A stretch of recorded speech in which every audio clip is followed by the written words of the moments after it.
Hello viewers, welcome my another video. আমি আপনাদের স্বাগত জানাই মকবুলার রহমান সরকারি কলেজ পঞ্চগড় থেকে। কলেজের মূল ফটক অতিক্রম করলেই দেখা মিলবে কলেজের মুরাল, অর্থাৎ মকবুলার রহমান সরকারি কলেজ স্থাপিত 1965 খ্রিস্টাব্দ। একই সাথে উল্লেখযোগ্য কিছু ব্যক্তির নাম ফলক। মুরালের সামনে রয়েছে ফুলের বাগান, আসলেই অসাধারণ ভিউ। এই কলেজে রয়েছে নানান ইতিহাস। 1965 সালের শুরুর দিকে শিক্ষা অনুরাগী ব্যক্তিবর্গ কলেজ প্রতিষ্ঠার চিন্তা করেন। যেই চিন্তা সেই কাজ। 1965 সালের 1 জুলাই উচ্চ মাধ্যমিক পর্যায়ে মানবিক ও বাণিজ্য দ্বারা কলেজের যাত্রা শুরু হয়। শুরুতে এই কলেজের নামকরণ করা হয়েছিল পঞ্চগড় কলেজ। যাই হোক, আমি রয়েছি বর্তমানে প্রশাসনিক ভবনের কাছে। এই ভবনটি 1969 সালের প্রথম ভবন, যা বর্তমানে প্রশাসনিক ভবন। এই ভবনের নিচতলায় রয়েছে অধ্যক্ষের কার্যালয়, উপ অধ্যক্ষের কার্যালয়, ছাত্রদের কমন রুম, অফিস, হিসাব কক্ষ এবং দোতলায় রয়েছে পরীক্ষা নিয়ন্ত্রণ কক্ষ। প্রশাসনিক ভবন অতিক্রম করলেই দেখা মিলবে লিচুতলা। এখানে ছাত্রছাত্রী সহ অন্যান্য সকলের বসার জন্য আসন তৈরি করা আছে বিশ্রাম নেওয়ার জন্য। এবং এই আমাদের কলেজে কিন্তু অনেক পুরাতন গাছ আছে এবং গাছগুলোতে কিছু ইসলামিক ভিত্তিক কিছু শব্দ লিখে দেওয়া আছে, যেমন আস্তাগফিরুল্লাহ, লা ইলাহা ইল্লাল্লাহ।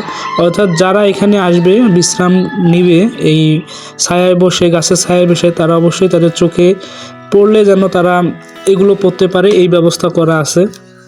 এবং কলেজের উত্তর অংশে আমি অগ্রসর হচ্ছি এবং এখানে রয়েছে আমাদের কলেজের মূল আকর্ষণ, 3 গম্বুজ বিশিষ্ট মসজিদ।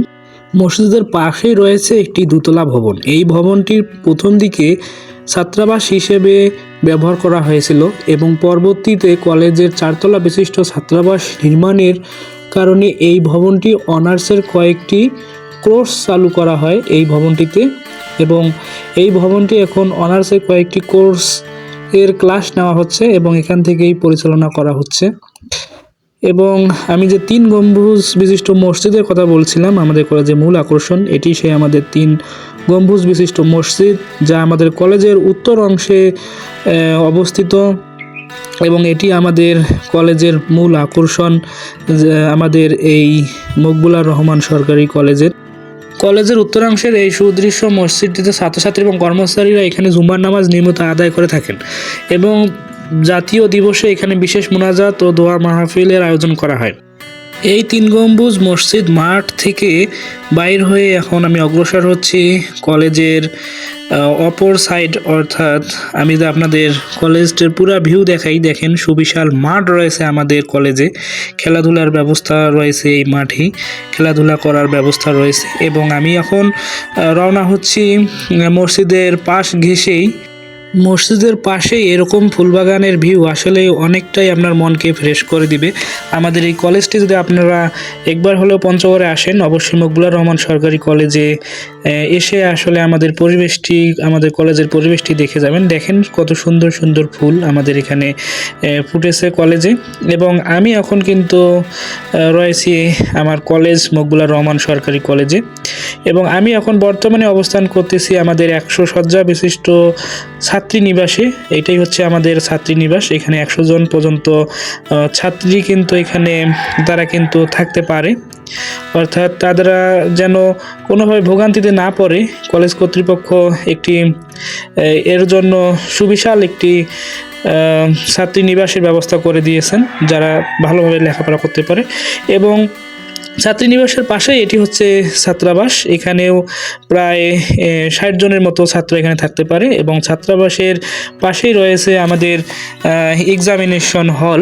অর্থাৎ এই ভবনটি 2016 সালে কিন্তু নির্মাণ করা হয়, অর্থাৎ 2016 সালের দিকে এই ভবনটির কাজ শুরু হয়। সকল পরীক্ষা এই ভবনে অনুষ্ঠিত হয়। 5 তলায় এই পরীক্ষা ভবনটি কলেজের সৌন্দর্যকে অনেকখানি বাড়িয়ে দিয়েছে। এই এক্সামিনেশন হলকে অতিক্রম করে আমি চলে যাচ্ছি কলেজ প্রাঙ্গণে রয়েছে একটি সুদৃশ্য সুশোভিত বট বৃক্ষ। আমি এখন এই বট বৃক্ষের কাছে অবস্থান করতেছি। এই বট বৃক্ষটি কিন্তু 1967 সালে 18ই জুন এই বট গাছটি রোপণ করা হয় এবং আমাদের এই বট গাছের নিচে কিন্তু বিভিন্ন ধরনের সাংস্কৃতিক অনুষ্ঠান হয়ে থাকে, যেমন নবান্ন উৎসবের যে অনুষ্ঠান এবং বসন্ত বরণ সহ অন্যান্য অনুষ্ঠানগুলো। এই বট গাছের থেকেই কিন্তু আমাদের বিভিন্ন অনুষ্ঠান, বিভিন্ন আয়োজন করা হয়ে থাকে এবং এই বটগাছের সঙ্গেই রয়েছে আমাদের বিজ্ঞান ভবন। এখানে আমাদের কলেজের বিজ্ঞানের যাবতীয় ক্লাসগুলো করানো হয়ে থাকে। আমাদের কলেজের আরেকটি নিদর্শন হচ্ছে আমাদের কলেজের শহীদ মিনার রয়েছে।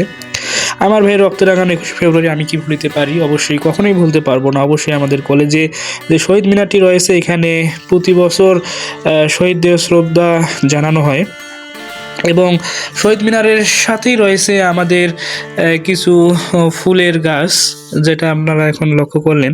তো ভিউয়ার্স, ভিডিওটি কেমন লাগলো অবশ্যই কমেন্টে জানাবেন এবং যারা এখন আমাদের Sajjad blog from Rangpur YouTube চ্যানেলটি সাবস্ক্রাইব করেনি অবশ্যই সাবস্ক্রাইব করে আমাদের সঙ্গেই থাকবেন।